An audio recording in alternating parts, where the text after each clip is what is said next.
L-istrateġija tal-gvern hi sempliċi. Kuljum b'xi storja ġdida, tant li ma tistax tiffoka fuq ħaġa waħda. Il-poplu qed isir immun għal ksur tal-liġi.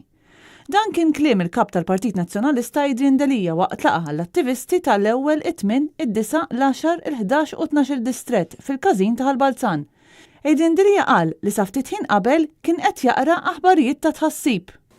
Avukat tal-Ministru Korred Mizzi, l-avukat tiegħu stess, illi jingħata direct order ta' 200,000.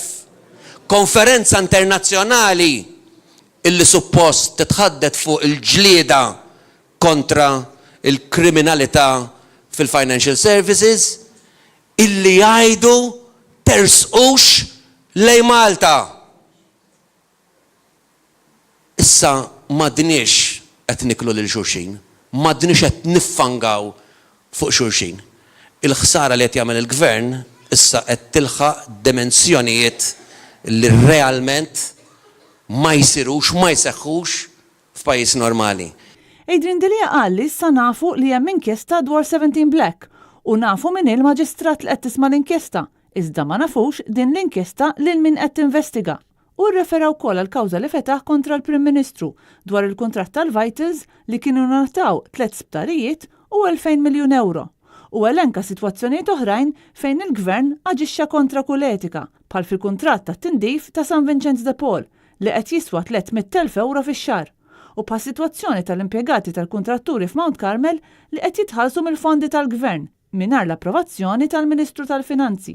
Ministru tal-Finanzi ma jaf b'xejn. Dawn il-kuntratti illi suppost jawtorizzhom il-Ministru Xikluna tal-Finanzi jew ma jafx bihom, jew mhux qed jawtorizzhom, jew jaf bihom u qed jippermettihom.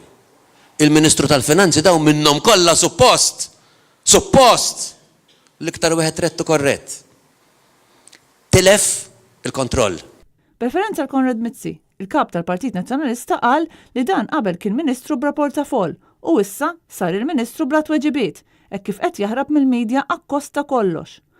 U għalaq billi qal li l-gvern b'mod sistematiku qed iħalli li jsir il-ħasil ta' flus pajjiżna. Qed iħalli qed jipperpetwa qed jippjana li jsir il-ħasil ta' flus f'pajjiżna. Qed iħalli sistemi ta' korruzzjoni jiġu perpetwati b'mod sistematiku, qed jinjora l-Awdituri Bankarji Ewropej, qed jinjora l-Kummissjoni Parlamentari Ewropea, qed jinjora r-rapporti li jippreżentaw l-MPs Ewropej. U qed jagħmel ħsara irreparabbli. Kristina Majra għal Net News.